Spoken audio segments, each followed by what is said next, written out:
जहाँ तक ताजदार बरेली का ताल्लुक़ है, उनके मेरे माबैन एक रिश्ता है हामिद अल्लाह खान से।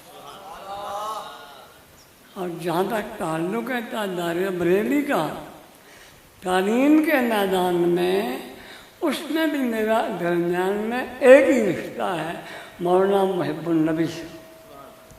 तो मेरी सनद का ताल्लुक़ एक वजह से ताजदार बरेली और एक एतबार से ताजदार गोलड़ा। जो मैंने तकरीर सुनी है आज,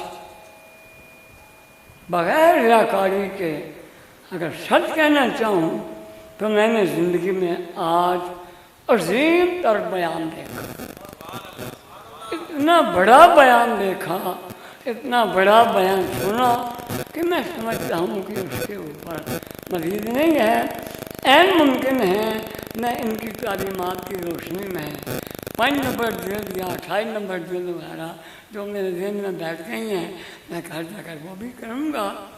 मैंने पढ़ने पढ़ाने का जो फर्ज अदा किया था, मैं 52 में मैंने दाखिला लिया, 1952 में, और 53 में बाबूजी ने मुझे 53 की कैद में मुझे भी भेजा था, मैं तुम भी दो, उस मैं कैद में गया हुआ था, बाबूजी मेरे साथ थे।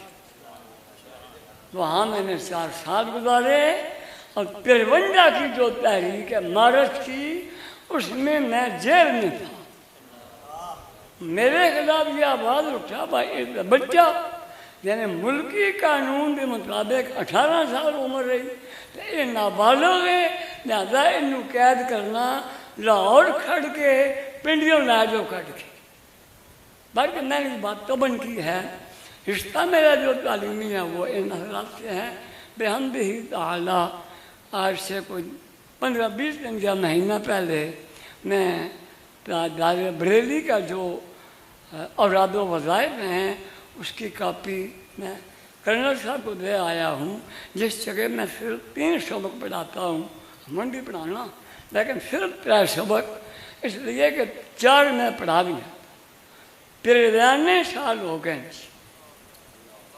अब आप अंदाज़ा फरमाएँ 93 शुरू हो गया तो कुजा 52 शुरू करके और आज तक मेरे ख्याल में 65 और 60 के माबैन तक मैंने तवातुर से पढ़ाया है। मुझे अपने पढ़ाई पर इतना नाज नहीं है जितना आज का बयान सुनने में मुझे खुशी महसूस है। इसलिए मेरी तरफ से अभी मैं यही सोच रहा था कि मैं अगर आप उठें या जाएं या जो आपका फैसला होगा, लेकिन मैंने जो लेना था ले लिया है। दुआ फरमाएं अल्लाह मुझे सलामत रखे। और जहाँ तक ताल्लुक़ है मुहद्दिस आज़म का, दुनिया की कोई नेकी नहीं है जो मुहद्दिस आज़म ने नहीं कमाई।